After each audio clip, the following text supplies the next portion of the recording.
Strong রুমে কড়া নজরদারি, সিধু কানহু বিরসা বিশ্ববিদ্যালয় পরিদর্শনে তৃণমূল প্রার্থীরা। গত 23 এপ্রিল পুরুলিয়া জেলায় সম্পন্ন হয়েছে বিধানসভা নির্বাচনের প্রথম দফার ভোট গ্রহণ। ভোট মিটতেই এখন সমস্ত ইভিএম মেশিন রাখা হয়েছে পুরুলিয়া সিধু কানহু বিরসা বিশ্ববিদ্যালয়ের স্ট্রং রুমে। আর সেই স্ট্রং রুমের নিরাপত্তা ও সিসিটিভি নজরদারি খতিয়ে দেখতে আজ সেখানে উপস্থিত হলেন তৃণমূল কংগ্রেসের দুই হেভিওয়েট প্রার্থী। পুরুলিয়া বিধানসভা কেন্দ্রের তৃণমূল প্রার্থী সুজয় ব্যানার্জি এবং বাগমুন্ডি বিধানসভা তৃণমূল প্রার্থী সুশান্ত মাহাতো আজ বিশ্ববিদ্যালয়ের স্ট্রং রুম চত্বর পরিদর্শন করেন। তারা সিসিটিভি ফুটেজ এবং সামগ্রিক নিরাপত্তা ব্যবস্থা খতিয়ে দেখেন। দুই প্রার্থী নির্বাচন কমিশনের নিরাপত্তা ব্যবস্থার পাশাপাশি নিজেদের দলীয় নজরদারির উপর বিশেষ জোর দিয়েছেন। পরিদর্শন শেষে প্রার্থীরা জানান যে শুধু সিসিটিভি নয়, স্ট্রং রুমের বাইরে দিনরাত এক করে পাহারা দিচ্ছেন তৃণমূল কংগ্রেসের কর্মীরা।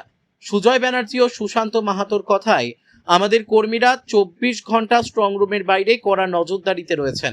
কোন রকম সন্দেহজনক কার্যকলাপ বা অস্বাভাবিক কিছু নজরে এলেই তৎক্ষণাৎ নেতৃত্বকে খবর দেওয়ার নির্দেশ দেওয়া হয়েছে। গণনার দিন পর্যন্ত এই সতর্কতা বজায় থাকবে। দ্বিতীয় দফার ভোট মিটে যাওয়ার পর আগামী 4 মে ফলাফল ঘোষণা করা হবে। জয়ের ব্যাপারে আশাবাদী তৃণমূল নেতৃত্ব, কোন রকমের ফাঁক রাখতে চাইছেন না। ফলাফল ঘোষণার আগে পর্যন্ত ইভিএম এর নিরাপত্তায় কোনো আপোষ করা হবে না বলে সাফ জানিয়ে দিয়েছেন জেলা তৃণমূল নেতৃত্ব। আপাতত কড়া নিরাপত্তায় মোড়া সিধু কানহু বিরসা বিশ্ববিদ্যালয়ের স্ট্রং রুম ঘিরেই এখন আবর্তিত হচ্ছে জেলার রাজনৈতিক পারদ। পুরুলিয়া থেকে বিশ্বজিৎ সিং সর্দারের রিপোর্ট, বিগ নিউজ বাংলা। কিভাবে নজরদারি রাখতে চাইছেন?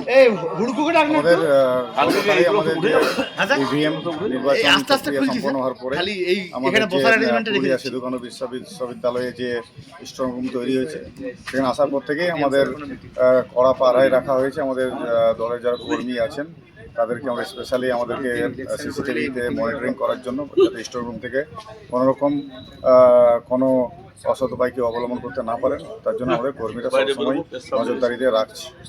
কতক্ষণের নজরদারি রাখতে চাইছেন? 24 ঘন্টায় নজরদারি থাকবে, যাতে কেউ এখান থেকে কোনো রকম কিছু করতে না পারে, এবং সিসিটিভির মাধ্যমে পুরোটাই মনিটরিং করা হবে। বাইরেও কি ক্যাম্প হবে? বাইরেও আমাদের ক্যাম্প করা হবে, যে ক্যাম্পাসের বাইরে ইলেকশন কমিশনের যে নিয়ম আছে তার বাইরে দূরে 200 মিটারের পিছনে আমাদের ক্যাম্প থাকবে। সেখানেও আমাদের বাইরে নজরদারি রাখা হবে, যাতে কেউ বাইরে থেকে বা কেউ কোনো কিছুভাবেই এখানে কোনো কিছু করতে না পারে।